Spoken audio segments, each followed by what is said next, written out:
नमस्कार बंधु बान्धवीসকল स्वागतम जनाइছোঁ ৰিহান 360 ইউটিউব চেনেললৈ। আজি আপোনালোকৰ লগত আলোচনা কৰিম চাইল্ড এণ্ড পেডাগজিৰ কিছু গুৰুত্বপূৰ্ণ প্ৰশ্ন আৰু উত্তৰ।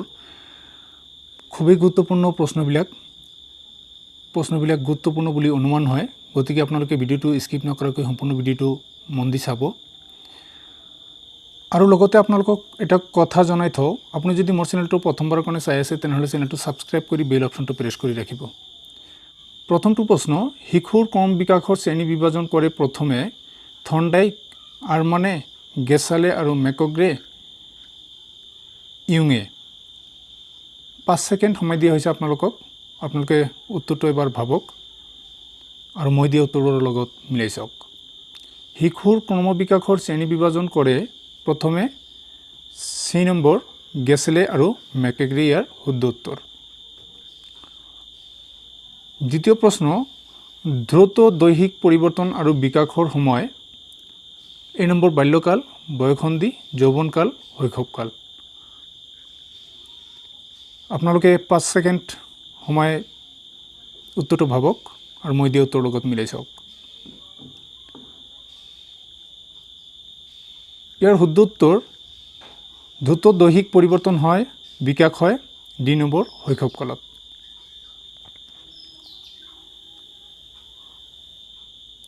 শিশুৰ বহিৰ্মুখিতা লক্ষণ ফুটি উঠে বাল্যকাল, যৌৱনকাল, শৈশৱকাল, যৌৱনোত্তৰকাল। শিশুৰ বহিৰ্মুখিতা লক্ষণ ফুটি উঠে শুদ্ধ উত্তৰ এ বাল্যকালত। মানুহৰ অপৰাধমূলক আচৰণ দেখা দিয়ে বয়সন্ধিকালত, যৌৱনোত্তৰকালত, শৈশৱকালত, বৃদ্ধকালত। বন্ধুসকল, আপোনালোকে জানে অপৰাধমূলক আচৰণ বয়সন্ধি কাল বা কৈশোৰকালৰ এটা বৈশিষ্ট্য। পিছৰটো প্ৰশ্ন, জন পিয়াজেটৰ প্ৰি অপাৰেশ্যনেল কাল, প্ৰি অপাৰেটৰ কাল বুলি দিছে ইয়াত, প্ৰি অপাৰেশ্যনেল ষ্টেজ। জন্মৰ পৰা 2 বছৰ, 7 বছৰৰ পৰা 11 বছৰ, 2 বছৰৰ পৰা 7 বছৰ, 11 বছৰৰ পৰা 18 বছৰ। জন পিয়াজেটৰ সেন্সৰি মটৰ ষ্টেজ, জন্মৰ পৰা 2 বছৰ। প্ৰি অপাৰেশ্যনেল ষ্টেজ 2 বছৰৰ পৰা 7 বছৰ, 7 বছৰৰ পৰা 11 বছৰ। কনক্ৰিট অপাৰেশ্যনেল ষ্টেজ 11 বছৰৰ পৰা 18 বছৰ, ফৰ্মেল অপাৰেশ্যনেল ষ্টেজ। গতিকে ইয়াৰ শুদ্ধ উত্তৰটো হৈছে প্ৰি অপাৰেশ্যনেল ষ্টেজ 2 বছৰৰ পৰা 7 বছৰ, চি নম্বৰ ইয়াৰ শুদ্ধ উত্তৰ।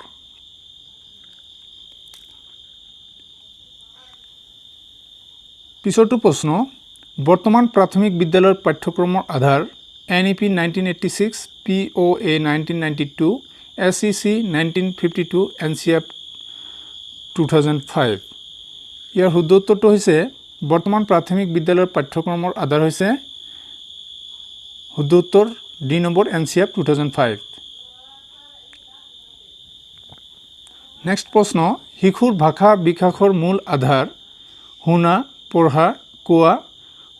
ডি নম্বৰ শুনা, কোৱা, পঢ়া আৰু লিখা। শিশুৰ ভাষা বিকাশৰ মূল আধাৰ হৈছে শ্ৰৱণ, কথন, পঠন আৰু লিখন। ডি নম্বৰ ইয়াৰ শুদ্ধ উত্তৰ। পিছৰটো প্ৰশ্ন, প্ৰাথমিক বিদ্যালয়ত নাৰী শিক্ষাৰ এক অন্তৰ্ভুক্ত অৱদান হ'ল KGBB, সৰ্বাত্মক শিক্ষা, সমন্বিত শিক্ষা, আমাৰ পঢ়াশালী। আপোনালোকে জানে প্ৰাথমিক বিদ্যালয়ত নাৰী শিক্ষাৰ এক অন্তৰ্ভুক্ত অৱদান হৈছে KGBB। পিছৰটো প্ৰশ্ন, ব্যক্তিত্ব হ'ল ব্যক্তিৰ আচৰণৰ সামগ্ৰিক প্ৰকৃতি, এই মতবাদৰ হোতা। 5 ছেকেণ্ড ভাবক আৰু মই দিয়া উত্তৰৰ লগত মিলাই চাওক।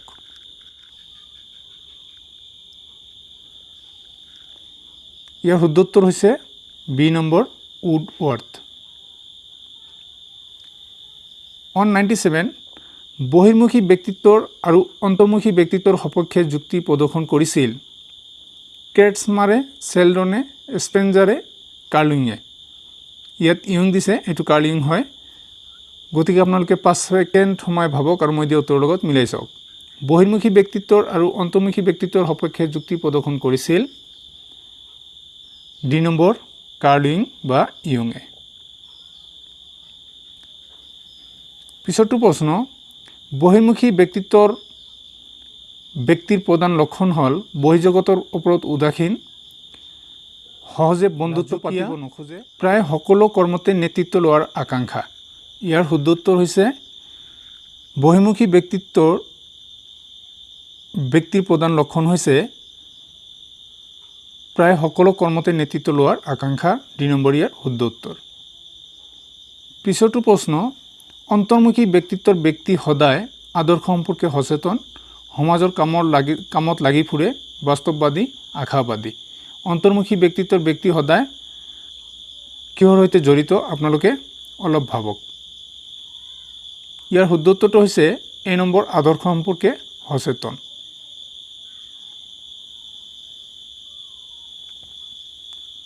পিছৰটো প্ৰশ্ন, শাৰীৰিক লক্ষণৰ ওপৰত ভিত্তি কৰি ব্যক্তিত্বক শ্ৰেণী বিভাজন কৰে স্পেঞ্জাৰে, ছেলডনে, ইউঙে, কেটছমাৰে। শাৰীৰিক লক্ষণৰ ওপৰত ভিত্তি কৰি ব্যক্তিত্বক শ্ৰেণী বিভাজন কৰিছিল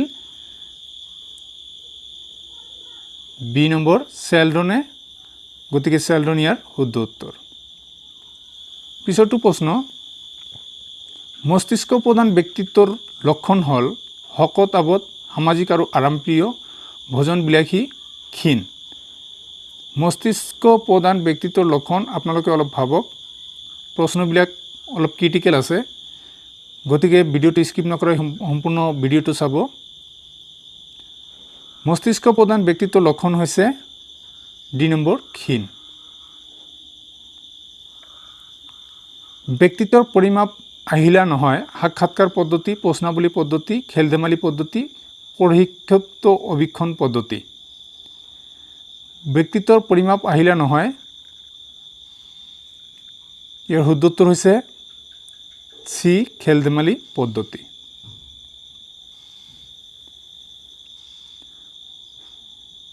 স্পেঞ্জাৰৰ ব্যক্তিত্ব শ্ৰেণী বিভাজনৰ আধাৰ ব্যক্তিৰ বৃত্তি অনুসৰি, শাৰীৰিক লক্ষণ অনুসৰি, ব্যক্তিৰ গুণ অনুসৰি, ব্যক্তিৰ সৌন্দৰ্য অনুসৰি। স্পেঞ্জাৰৰ ব্যক্তিত্ব শ্ৰেণী বিভাজনৰ আধাৰ কি? আপোনালোকে অলপ ভাবক আৰু মই দিয়া উত্তৰ লগত মিলাই চাওক। ইয়াৰ শুদ্ধ উত্তৰটো হৈছে এ নম্বৰ, স্পেঞ্জাৰে ব্যক্তিত্বৰ শ্ৰেণী বিভাজন কৰিছিল ব্যক্তিত্বৰ বৃত্তি অনুসৰি। পিছৰটো প্ৰশ্ন, মানসিক স্বাস্থ্য আৰু স্বাস্থ্যবিধি সপক্ষে যুক্তি প্ৰদৰ্শন কৰে। মানসিক স্বাস্থ্য আৰু স্বাস্থ্যবিধিৰ সপক্ষে যুক্তি প্ৰদৰ্শন কৰে Ernest Johnson, Louis Pasteur, Rousseau, Young. ইয়াৰ শুদ্ধ উত্তৰ কি হ'ব? মানসিক স্বাস্থ্য আৰু স্বাস্থ্যবিধিৰ সপক্ষে যুক্তি প্ৰদৰ্শন কৰিছিল ডক্টৰ আৰ্নেষ্ট জনছন। পিছৰটো প্ৰশ্ন, স্কুলীয়া পৰিৱেশত অপসংগতিৰ জন্ম দিয়া কাৰক নহয় শিক্ষকৰ ত্ৰুটিপূৰ্ণ ব্যৱহাৰ, কঠোৰ শাস্তিমূলক ব্যৱস্থা, শিক্ষকে ছাত্ৰৰ প্ৰতি কৰা সহানুভূতিশীল ব্যৱহাৰ, অপৰিৱৰ্তনীয় পাঠ্যক্ৰম। স্কুলীয়া পৰিৱেশত অপসংগতিৰ জন্ম দিয়া কাৰক নহয় বুলি কৈছে, গতিকে শিক্ষকে ছাত্ৰৰ প্ৰতি কৰা সহানুভূতিশীল ব্যৱহাৰ ইয়াৰ শুদ্ধ উত্তৰ।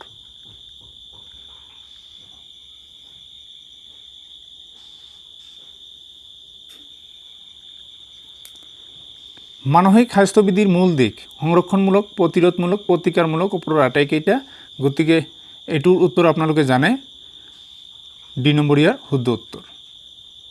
পিছৰটো প্ৰশ্ন, এখন বিদ্যালয়ৰ সময়সূচীক তুলনা কৰিব পাৰি বিদ্যালয়ৰ দাপন স্বৰূপ, বিদ্যালয়খনৰ নীতি আৰু আদৰ্শ স্বৰূপ, বিদ্যালয়খনৰ পৰিচালনা তন্ত্ৰ স্বৰূপ, বিদ্যালয়খনৰ নিৰ্দেশক স্বৰূপ।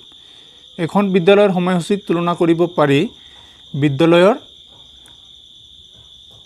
দাপন স্বৰূপ। পিছৰটো প্ৰশ্ন, মানসিক স্বাস্থ্যৱান হোৱাৰ প্ৰধান লক্ষণ আনৰ প্ৰতি প্ৰীতি আৰু বন্ধুত্বৰ ভাৱ পৰিলক্ষিত। বি নম্বৰ নিজৰ শক্তি সামৰ্থ্যৰ পৰিপূৰ্ণ সদ্ব্যৱহাৰ। পিছৰটো প্ৰশ্ন, তলৰ কোনটো দৈহিক চাহিদাৰ উপাদান নহয়? পানী, নিদ্ৰা, কৌতূহল তৃপ্তিৰ চাহিদা, ওপৰৰ আটাইকেইটা। ইয়াৰ শুদ্ধ উত্তৰ হ'ব দৈহিক চাহিদাৰ উপাদান নহয় চি নম্বৰ কৌতূহল তৃপ্তিৰ চাহিদা। পিছৰটো প্ৰশ্ন, তলৰ কোনটো মানসিক চাহিদাৰ উপাদান নহয়? আহাৰ, আত্মতৃপ্তি, অক্সিজেন, পানী। মানসিক চাহিদাৰ উপাদান নহয়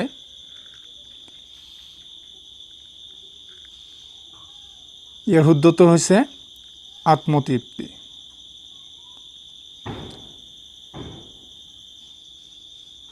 পিছৰটো প্ৰশ্ন, অপসংগতিৰ লক্ষণ তলৰ আটাইকেইটা ভীৰুতা আৰু ঋণাত্মক মনোভাৱ, আক্ৰমণ ধৰ্মিতা আৰু যৌন অপৰাধ, অপহৰণ আৰু স্বাৰ্থপৰতা। বন্ধুসকল অলপ ভাবক আৰু মই দিয়া উত্তৰ লগত মিলাই চাওক। অপসংগতিৰ লক্ষণ হৈছে এ নম্বৰ তলৰ আটাইকেইটা। শিশুৰ পৰিৱেশ সম্বন্ধী সমস্যাজড়িত আচৰণৰ কাৰকৰ উৎস নহয় পৰিয়ালৰ নিৰাপত্তা, আত্মসন্মানহীনতা, অসুস্থ সম্বন্ধ, অৰ্থনৈতিক দৰিদ্ৰতা।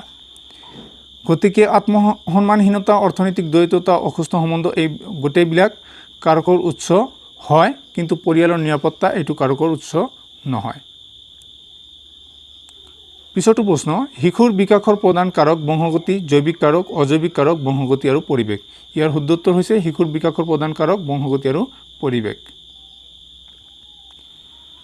শিক্ষা মনোবিজ্ঞানৰ পৰিসৰৰ ভিতৰত নপৰে শিশুৰ ব্যক্তিগত বৈষম্য, গণ মনোবিজ্ঞান, শিক্ষা কাৰ্যনীতি, ডি নম্বৰ ওপৰৰ এটাও নহয়। বন্ধুসকল অলপ ভাবক আৰু মই দিয়া উত্তৰৰ লগত মিলাই চাওক। শিক্ষা মনোবিজ্ঞানৰ পৰিসৰৰ ভিতৰত নপৰে, ইয়াৰ শুদ্ধ উত্তৰটো হৈছে ডি নম্বৰ ওপৰৰ এটাও নহয়। পিছৰটো প্ৰশ্ন চাওক, তলৰ কোনটো উক্তি সত্য? নিৰ্দেশনা গ্ৰেটাৰ দেন পৰামৰ্শ, পৰামৰ্শ গ্ৰেটাৰ দেন নিৰ্দেশনা, নিৰ্দেশনা ইকুৱেল পৰামৰ্শ, ডি নম্বৰ ওপৰৰ এটাও নহয়। ইয়াৰ শুদ্ধ উত্তৰটো হৈছে এ নম্বৰ, নিৰ্দেশনা গ্ৰেটাৰ দেন পৰামৰ্শ।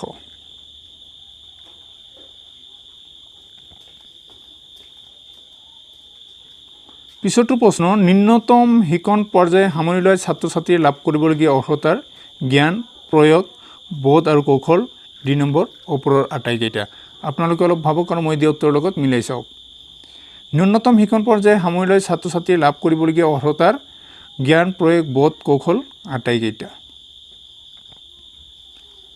পিছৰটো প্ৰশ্ন, শিক্ষকে ব্যক্তি বৈষম্য অধ্যয়নৰ জৰিয়তে শিক্ষাৰ্থীৰ বৌদ্ধিক ক্ষমতাৰ পাৰ্থক্য জানিব পাৰে, উপযুক্ত পৰামৰ্শৰ নিৰ্দেশনা আগবঢ়াব পাৰে, সুনিৰ্দিষ্ট পাঠ্যক্ৰম গ্ৰহণত শ্ৰেণী বিভাজন কৰিব পাৰে, ঘ নম্বৰ ওপৰৰ আটাইকেইটা। শিক্ষকে ব্যক্তি বৈষম্য অধ্যয়নৰ জৰিয়তে এই আটাইবোৰ জানিব পাৰে, গতিকে ডি নম্বৰ ইয়াৰ শুদ্ধ উত্তৰ। পৰৱৰ্তী প্ৰশ্ন, ব্যক্তিৰ ব্যক্তিসত্তা নিজস্ব ৰূপে গঢ় লৈ উঠাৰ মূল কাৰক হ'ল বংশগতি, জৈৱিক সম্ভাৱনীয়তা, বংশগতি আৰু পৰিৱেশ, অজৈৱিক কাৰক। গতিকে ইয়াৰ শুদ্ধ উত্তৰ হৈছে চি নম্বৰ, বংশগতি আৰু পৰিৱেশ। স্বাভাৱিক অনুৰাগ হ'ল সন্তানৰ প্ৰতি মাতৃৰ অনুৰাগ, গায়কে গান গোৱাৰ অনুৰাগ, নাট্যকাৰে নাটক কৰাৰ অনুৰাগ, ফটোগ্ৰাফাৰে ফটো তোলাৰ অনুৰাগ। স্বাভাৱিক অনুৰাগ কি? আপোনালোকে অলপ ভাবক আৰু মই দিয়া উত্তৰৰ লগত মিলাই চাওক। ইয়াৰ শুদ্ধ উত্তৰ হৈছে স্বাভাৱিক অনুৰাগ হৈছে সন্তানৰ প্ৰতি মাতৃৰ অনুৰাগ।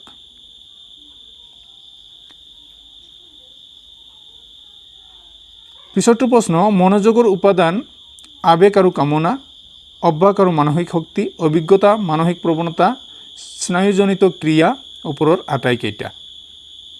আপোনালোকে অলপ ভাবক আৰু মই দিয়া উত্তৰৰ লগত মিলাই চাওক। মনোযোগৰ উপাদান আবেগ আৰু কামনা, অভ্যাস আৰু মানসিক শক্তি, অভিজ্ঞতা, মানসিক প্ৰৱণতা আৰু স্নায়ুজনিত ক্ৰিয়া, এই আটাইবোৰ। পিছৰটো প্ৰশ্ন, অভ্যাসৰ উপাদান নহয় মানসিক শক্তি, অভিজ্ঞতা, অনুশীলন আৰু প্ৰশিক্ষণ, একেধৰণৰ কামৰ পুনৰাবৃত্তি, আচৰণৰ ত্ৰুটিহীন ৰূপ। আপোনালোকে অলপ ভাবক আৰু মই দিয়া উত্তৰৰ লগত মিলাই চাওক। অভ্যাসৰ উপাদান নহয় এ নম্বৰ, মানসিক শক্তি। পিছৰটো প্ৰশ্ন, অভ্যাসৰ বৈশিষ্ট্য হ'ল কামৰ নিপুণতা বৃদ্ধি কৰা, চৰিত্ৰ গঠন কৰা, মানসিক স্থবিৰতাৰ সৃষ্টি কৰা, ডি নম্বৰ ওপৰৰ আটাইকেইটা। ইয়াৰ শুদ্ধ উত্তৰটো হৈছে অভ্যাসৰ বৈশিষ্ট্য কামৰ নিপুণতা বৃদ্ধি কৰা, চৰিত্ৰ গঠন কৰা, মানসিক স্থবিৰতাৰ সৃষ্টি কৰা আৰু ওপৰৰ আটাইকেইটা। ইয়াৰ শুদ্ধ উত্তৰ হৈছে ডি নম্বৰ ওপৰৰ আটাইকেইটা।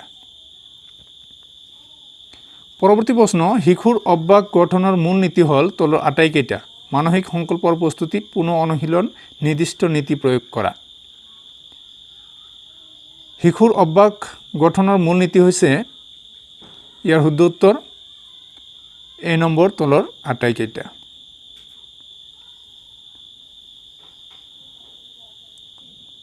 পৰৱৰ্তী প্ৰশ্ন, শিক্ষণত ব্যৱহাৰ কৰা শ্ৰব্য সঁজুলি হ'ল ৰেডিঅ', ব্লেকবোৰ্ড, টেলিভিশ্যন, ওপৰৰ আটাইকেইটা। বন্ধুসকল প্ৰশ্নবিলাক এবাৰ মন দি চাব। শিক্ষণত ব্যৱহাৰ কৰা শ্ৰব্য সঁজুলি কৈছে, ইয়াত দৃশ্য শ্ৰব্য সঁজুলি কোৱা নাই, গতিকে অকল শ্ৰব্য সঁজুলি হৈছে ৰেডিঅ'। বুদ্ধি সম্পৰ্কীয় বৈজ্ঞানিক সিদ্ধান্তৰ উদ্ভাৱন হৈছিল 1900। বন্ধুসকল এইটো পাছ হ'ব, কিতাপত ভুলকৈ দিয়া আছে। বুদ্ধি সম্পৰ্কীয় বৈজ্ঞানিক সিদ্ধান্তৰ উদ্ভাৱন হৈছিল 1905 চনত, 1919 চনত, 1917 চনত, 1909 চনত। বুদ্ধি সম্পৰ্কীয় বৈজ্ঞানিক সিদ্ধান্তৰ উদ্ভাৱন হৈছিল এ নম্বৰ 1905 চনত।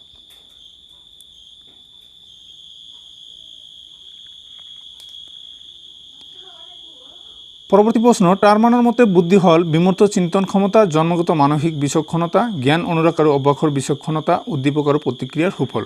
টাৰমানৰ মতে বুদ্ধি হৈছে বিমূৰ্ত চিন্তন ক্ষমতা। বন্ধুসকল আজিলৈ এইখিনিয়ে। আশা কৰোঁ ভিডিঅ'টো ভাল লাগিব আৰু ভিডিঅ'টো কেনে পালে এটা লাইক কৰিব আৰু এই প্ৰশ্নকেইটাৰ পৰা আপোনালোকে কিমানটা প্ৰশ্নৰ উত্তৰ সঠিককৈ কৰিব পাৰিছে, ভাবিব পাৰিছে, কমেণ্টছত জনাই দিব। ধন্যবাদ। থেংক ইউ ফৰ ৱাচিং।